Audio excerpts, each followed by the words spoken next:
So we're very fortunate to have Steve, and I think everybody here knows Steve. He's been in the industry 40 plus years. You guys get Cleanfax. You've been reading his articles for the last 10 years in Cleanfax. He's been an instructor for many, many years, senior carpet inspector. I think I met you in the early 2000s. I took one of your classes, and I was intrigued because there was a different way to do it. You didn't have to be a bottom feeder. You didn't have to do rooms for $10 a room. There are people out there that are willing to pay for quality, and I got that initially from you, that there's two roads to go, and you can go that road or you can go the road that Steve talked about, and that's what I chose to do. And so I encourage you guys to have an open mind and listen to Steve's presentation, because there's a lot of good information here, you guys. So I think we'll get started, huh? All right. All right. Thank you very much. Thank you.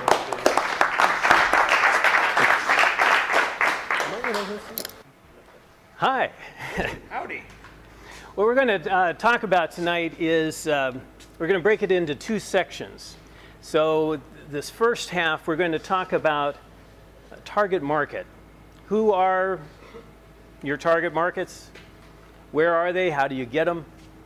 And then the second half, we're going to talk about how do you look appealing to that target market as a business.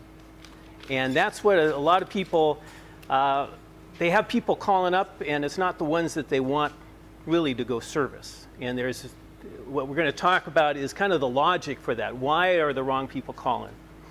But this is a great group because you guys really represent the successful companies in Northern California. So I sometimes feel like I'm preaching to the choir here.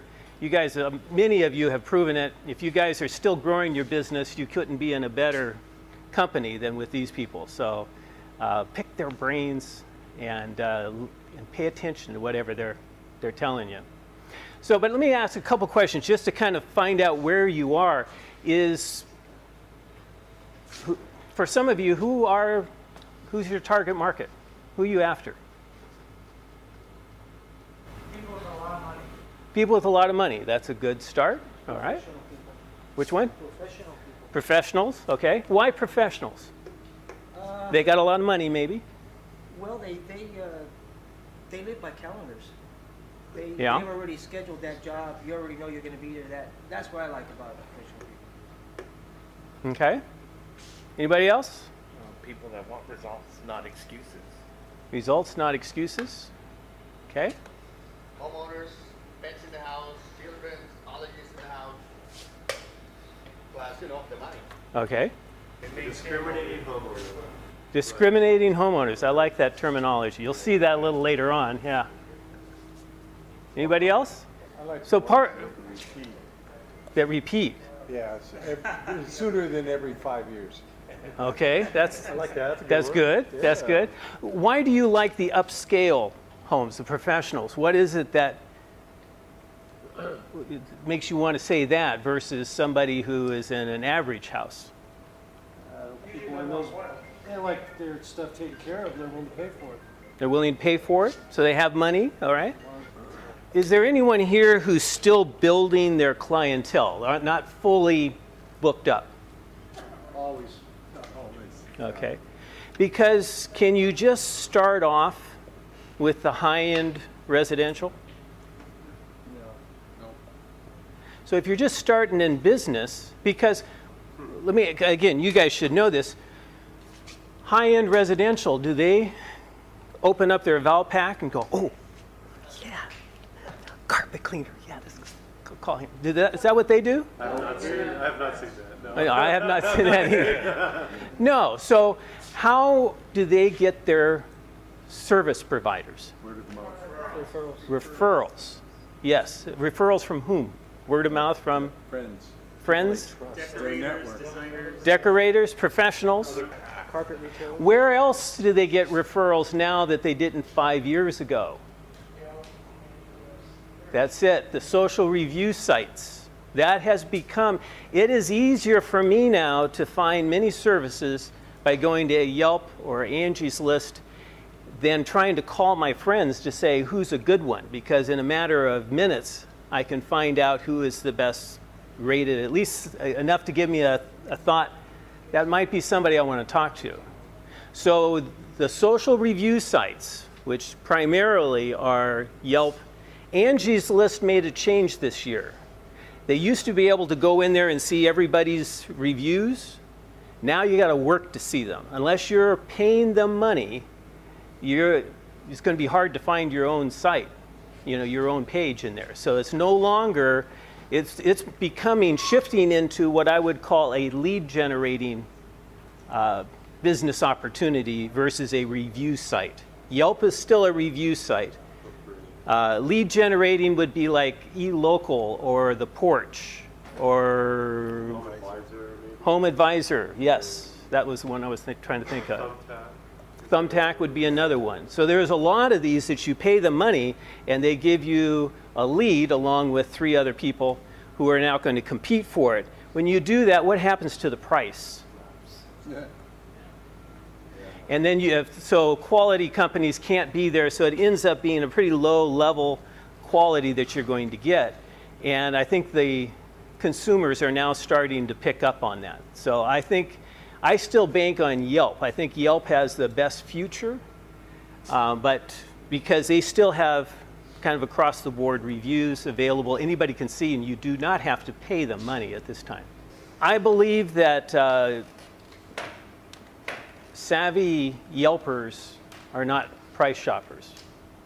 I think you can have some very wealthy people, and what we're going to talk about in the second half is how to appeal to the people that are willing to pay for quality. And we actually want to discourage people who are looking for a low price, because what you don't want is somebody to come on, and if I can use Bill as an example here, is we had a problem. Somebody would come onto his site, call him up and say, how much is it? And then he'd tell them their price, and they'd go, oh, that's horrible, and would write a bad review because you charge far more than that person thought the service was worth. So you want to make it really clear who it is that we're looking for and who we don't want. So everybody has a target market. Some of the target market is geographical. You don't want to go do work for somebody who is in San Diego, do you? Yeah, you're after a certain geographical area that you're willing to travel. So that also goes into your target market. Then you might say, I want to focus in on commercial work, maybe water damage. These start to put you into certain areas, and how you would market for that would be different from somebody who went in a different direction. But what I'm going to talk about tonight, just to keep it a little bit simpler, is I will keep it into the residential cleaning. We're going to talk about both what kind of a midway is and what more of a high-end marketing approach would be, and how those two are different. But if somebody is starting out in business, they have to start out at the mid-range price to build up a clientele so that they have somebody on which they can get referrals and repeat. Somebody who's new has no repeat or referrals, so the only way you're going to really fill up your schedule is by doing advertising or be pretty good at networking. All right, so you have to realize, and we'll go in a little bit more depth, is when you start a business, you're going to go through stages. And the better you understand what those stages are, the faster you can go through them. But it also is, if somebody was here and who is just starting a business, I would advise them be very careful taking advice from somebody who is established, because what they're doing works perfectly fine for them because they have an established business and a reputation. If you tried charging the prices or anywhere near what that guy was, you wouldn't have any work at all. So you have to approach business a little differently if you're starting. So I'll kind of take you through what those stages are. But if you realize there are stages, it's like, I like to think of it of driving a stick shift on a car. There is a first gear, and it's there for a reason. Its whole purpose is to get something that is not moving, moving. And as soon as it starts moving, you don't stay in first gear, do you? No, you're going to shift to second gear, then third gear. And if you stay in the wrong one, the car is going to let you know by making sounds that just don't sound natural, right? But the same thing is you would not try to start a car in fourth gear. That would be hard. So that's kind of where you have to think, where are we in business, and get there. And then the other problem, and we're not going to go into this tonight, but is sometimes people get their business and they start charging more and more because people around them are doing it. And then they realize that they're not as busy as they were last year, not as busy as they were 2 years ago. And it starts going down and you don't quite pair it, because when you raise your price, you don't see the result of that for 18 months. So it's kind of a slow thing, and then people realize, no, they shifted into the too high of a gear too soon. And there is a system for doing this.